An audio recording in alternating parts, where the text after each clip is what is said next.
ഗാന്ധി ഒന്ന് ചിരിച്ചാൽ അത് വെളിച്ചം പടരുന്ന പോലെയാണെന്ന് ഉത്തരേന്ത്യയിലെ കോൺഗ്രസ് പ്രവർത്തകർ പറയാറുണ്ട്. ആരുടെയും ഹൃദയം കവരുന്ന ചിരിയുള്ള മുഖത്തോടെ മാത്രമേ പ്രിയങ്കയെ പലരും കണ്ടിട്ടുണ്ടാകൂ. പക്ഷേ തന്റെ അച്ഛനായ രാജീവ് ഗാന്ധിയുടെ കൊലപാതകത്തിന് കാരണക്കാരിയായ നളിനിയുടെ മുന്നിൽ പൊട്ടിക്കരഞ്ഞു നിന്ന ഒരു പ്രിയങ്കയെ ചിലരെങ്കിലും ഓർക്കുന്നുണ്ടാകും. എന്റെ അച്ഛനെ എന്തിനാണ് നിങ്ങൾ കൊന്നുകളഞ്ഞതെന്ന് അന്ന് പ്രിയങ്ക ഗാന്ധി നളിനിയോട് ചോദിക്കുന്നുണ്ട്. പ്രിയങ്കയുടെ കരഞ്ഞു കലങ്ങിയ കണ്ണുകളിലേക്ക് ഒന്ന് നോക്കാൻ പോലും അന്ന് നളിനിക്കായില്ല. ആ കൂടിക്കാഴ്ചയ്ക്ക് ശേഷം പ്രിയങ്ക പറഞ്ഞ മറുപടി ഇതായിരുന്നു: ഞാൻ നളിനിയെ കണ്ടപ്പോൾ എനിക്ക് മനസ്സിലായി എനിക്ക് അവരോട് ദേഷ്യമില്ലെന്ന്, എൻ്റെ ഉള്ളിൽ അവരോട് വെറുപ്പില്ലെന്ന്. അവർ ചെയ്തതിന് മാപ്പ് കൊടുക്കുക തന്നെയാണ് ഞാൻ ചെയ്യേണ്ടതെന്ന്. ആ കൂടിക്കാഴ്ചയ്ക്ക് 8 വർഷങ്ങൾക്കിപ്പുറം 2016 നളിനിയുടേതായി പുറത്തു വന്ന the Rajiv assassination, the hidden truths and the meaning between Priyanka and Nalini എന്ന പുസ്തകത്തിൽ ഈ സംഭവം വിവരിക്കുന്നുണ്ട്. സ്വന്തം അച്ഛൻ്റെ കൊലയാളികളോട് പോലും ക്ഷമിക്കാൻ കഴിയുന്ന ആ സ്നേഹത്തിൻ്റെ കൂടി പേരാണ് പ്രിയങ്ക ഗാന്ധി.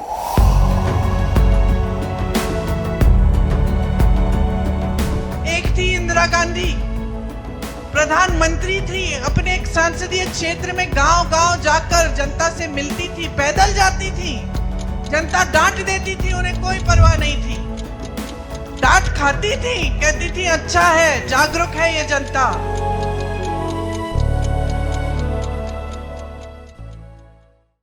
इंदिरा जी ने आपसे सीखा, जब आपने हराया नाराज नहीं हुई, जब आपने हराया आप पे गुस्सा नहीं निकाला जैसे आजकल नेता करते हैं। उन्होंने कहा कि जनता कुछ कह रही है, मुझसे गलती हुई है तो मुझे सीखना है, मुझे सुधरना है. സ്നേഹത്തിന്റെ മാത്രമല്ല നിർഭയത്വത്തിന്റെയും ധീരതയുടെയും മറ്റൊരു മുഖം കൂടിയുണ്ട് അവർക്ക്. ഹത്രാസിൽ ക്രൂര പീഡനത്തിനിരയായി കൊല്ലപ്പെട്ട ദളിത് പെൺകുട്ടിയുടെ വീട് സന്ദർശിക്കാൻ യോഗി ആദിത്യനാഥിന്റെ ഉത്തർപ്രദേശിലേക്ക് പ്രിയങ്ക കയറി ചെല്ലുമ്പോൾ അവരെ തടയാൻ കഴിയാവുന്ന എല്ലാ സന്നാഹങ്ങളും ഭരണകൂടം തയ്യാറാക്കിയിരുന്നു.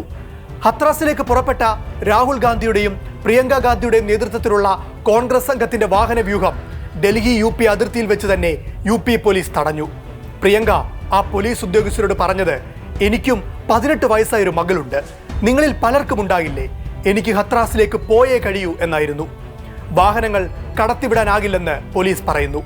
പക്ഷേ ഇന്ദിരാഗാന്ധിയുടെ ആ ചെറുമകൾക്ക് മുത്തശ്ശിയെ പോലെ വെച്ച കാല് പിന്നോട്ടെടുക്കുന്ന ശീലമുണ്ടായിരുന്നില്ല. പ്രിയങ്ക പോലീസിന് നൽകിയ മറുപടി ഇങ്ങനെ: 100 കിലോമീറ്റർ ദൂരം നടന്നിട്ടാണെങ്കിലും പെൺകുട്ടിയുടെ വീട്ടിൽ ഞങ്ങൾ എത്തും, അവളുടെ മാതാപിതാക്കളെ കാണും. പിന്നാലെ പ്രിയങ്ക വാഹന വ്യൂഹം ഉപേക്ഷിച്ച് ഹത്രാസ് ലക്ഷ്യമാക്കി കാൽനടയായി യാത്ര തുടങ്ങി. അവർക്കു പിന്നാലെ രാഹുൽ ഗാന്ധിയും കോൺഗ്രസ് പ്രവർത്തകരും. എന്നാൽ ആ കാൽനടയാത്രയും പോലീസ് തടഞ്ഞു. പിന്നാലെ കോൺഗ്രസ് പ്രവർത്തകർക്ക് നേരെ ലാത്തി ചാർജ്. പ്രിയങ്കയെ ബലപ്രയോഗത്തിലൂടെ പിന്തിരിപ്പിക്കാൻ വരെ UP പോലീസ് ശ്രമിച്ചു. പോലീസ് അവരെ അറസ്റ്റ് ചെയ്ത് കരുതൽ തടങ്കലിലാക്കി. പീഡനത്തിനിരയായി കൊല്ലപ്പെട്ട യുവതിയുടെ മൃതദേഹം വീട്ടുകാരുടെ എതിർപ്പ് മറികടന്ന് പോലീസ് സംസ്കരിച്ചതിനെതിരെ രാജ്യവ്യാപകമായി അപ്പോഴേക്കും പ്രതിഷേധം കത്തിപ്പടർന്നിരുന്നു. പ്രിയങ്കയ്ക്ക് ഐക്യദാർഢ്യം പ്രഖ്യാപിച്ചുകൊണ്ട് ലക്ഷക്കണക്കിന് മനുഷ്യർ പരസ്യ പ്രതിഷേധവുമായി തെരുവിലേക്കിറങ്ങി. ഒടുവിൽ ഭരണകൂടത്തിന് മുട്ടുമടക്കേണ്ടി വന്നു. ഹത്രാസിന്റെ വാതിലുകൾ പ്രിയങ്കയ്ക്കും രാഹുലിന് മുന്നിൽ തുറന്നു. കൊല്ലപ്പെട്ട പെൺകുട്ടിയുടെ വീട്ടിൽ അവരെത്തി. പെൺകുട്ടിയുടെ മാതാപിതാക്കളെ ചേർത്തു പിടിച്ച് നീതിക്കായുള്ള പോരാട്ടത്തിൽ ഒപ്പമുണ്ടാകുമെന്ന് വാക്ക് നൽകിയാണ് അന്ന് പ്രിയങ്ക മടങ്ങിയത്.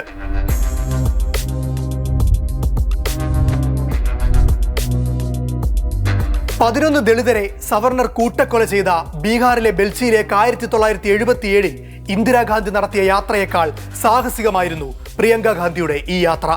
അന്ന് ഇന്ദിരാഗാന്ധിക്ക് അധികാരം കയ്യിലില്ലായിരുന്നെങ്കിലും അവരെ തടയാൻ ഭരണകൂടത്തിന് കഴിയുമായിരുന്നില്ല. എന്നാൽ പ്രിയങ്കയുടെ ഹത്രാസിലേക്കുള്ള യാത്രയിലുടനീളം ഭരണകൂടം തീർത്ത എല്ലാ പ്രതിബന്ധങ്ങളും ഉണ്ടായിരുന്നു. ये देश किसानों का देश है, इस देश की आत्मा इस देश का किसान है. കേന്ദ്രമന്ത്രിയുടെ മകൻ കർഷകരെ അതിക്രൂരമായി വണ്ടിയിടിച്ച് കൊലപ്പെടുത്തിയ ലഖിംപൂരിലേക്കായിരുന്നു പ്രിയങ്കയുടെ അടുത്ത യാത്ര. സംഭവം നടന്നതിന്റെ അന്ന് അർദ്ധരാത്രി തന്നെ പ്രിയങ്ക യാത്ര തിരിച്ചു. പതിവ് പോലെ അവരെ തടയാൻ പോലീസ് ഡൽഹി അതിർത്തിയിലെത്തി. പ്രിയങ്ക കാൽനടയായി യാത്ര തുടർന്നു. പിന്നീട് പോലീസ് അനുമതിയോടെ വാഹനത്തിലായി യാത്ര. വാറന്റ് പോലുമില്ലാതെ അവരെ കസ്റ്റഡിയിലെടുക്കാൻ പോലീസ് എത്തി. പിന്നാലെ സംഘർഷം. ഒടുവിൽ പോലീസ് പിടിച്ചു വലിച്ചാണ് പ്രിയങ്കയെ കൊണ്ടുപോയത്. അന്ന് പ്രിയങ്ക പറഞ്ഞത്, ഇത് കർഷകരുടെ രാജ്യമാണ്, കർഷകരെ കാണുന്നതിന് എന്തിന് തടയണം എന്നായിരുന്നു. മജിസ്ട്രേറ്റിന് മുന്നിൽ പോലും ഹാജരാക്കാതെ 2 ദിവസമാണ് അന്നവരെ തടങ്കലിൽ പാർപ്പിച്ചത്. പിന്നാലെ പ്രതിഷേധം അതിശക്തമായി. ഒടുവിൽ പ്രിയങ്ക കൊല്ലപ്പെട്ട കർഷകരുടെ കുടുംബങ്ങളെ സന്ദർശിച്ചു. നീതിക്കായി ഒപ്പമുണ്ടാകുമെന്ന വാക്കു നൽകി. കോൺഗ്രസ് അധികാരത്തിലെത്തിയാൽ സ്ത്രീകളുടെ താലിമാല പോലും സുരക്ഷിതമായിരിക്കില്ലെന്ന് നരേന്ദ്രമോദി ആരോപിച്ചപ്പോൾ രാജ്യത്തിനു വേണ്ടി താലിമാല ത്യാഗം ചെയ്തയാളാണ് തന്റെ അമ്മയെന്ന് അച്ഛൻ രാജീവ് ഗാന്ധിയുടെ രക്തസാക്ഷിത്വം പരാമർശിച്ച് മറുപടി നൽകിയയാളാണ് പ്രിയങ്ക ഗാന്ധി. ഭരണകൂടം അതിശക്തമായ കാലത്തുപോലും പ്രിയങ്ക ഗാന്ധിയെ ഒന്നിൽ നിന്നും പിന്തിരിപ്പിക്കാൻ ആർക്കും കഴിഞ്ഞിട്ടില്ല. ഇന്ന് നിറഞ്ഞ ചിരിയും ഉള്ളിൽ എരിയുന്ന കടലുമായി പ്രിയങ്ക ചുരം കയറുകയാണ്.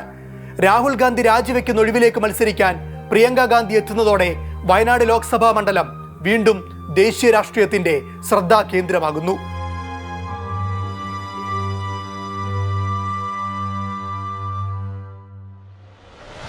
കേരളത്തിലെ സ്ത്രീകളുടെ ഇടയിൽ BJPക്ക് പിന്തുണ കൂടുന്നു എന്ന വിലയിരുത്തലിന്റെ കൂടി അടിസ്ഥാനത്തിലാണ് പ്രിയങ്ക ഗാന്ധി എന്ന കരുത്തിയായ നേതാവിനെ കോൺഗ്രസ് കേരളത്തിലെത്തിക്കുന്നത്. പ്രവർത്തകർ തന്നെ പ്രിയങ്കയുടെ സ്ഥാനാർത്ഥിത്വത്തെ വിശേഷിപ്പിച്ചത് ഇന്ദിരാഗാന്ധിയുടെ 2ാം വരവെന്നും. തീപ്പൊരി സാന്നിധ്യമായി രാഹുലിനൊപ്പം പ്രിയങ്ക ഗാന്ധി കൂടി പാർലമെന്റിലേക്ക് എത്തിയാൽ അതൊരു പുതിയ രാഷ്ട്രീയ അധ്യായത്തിന്റെ തുടക്കമാകുമെന്നാണ് കോൺഗ്രസ് പ്രവർത്തകരുടെ വിലയിരുത്തൽ.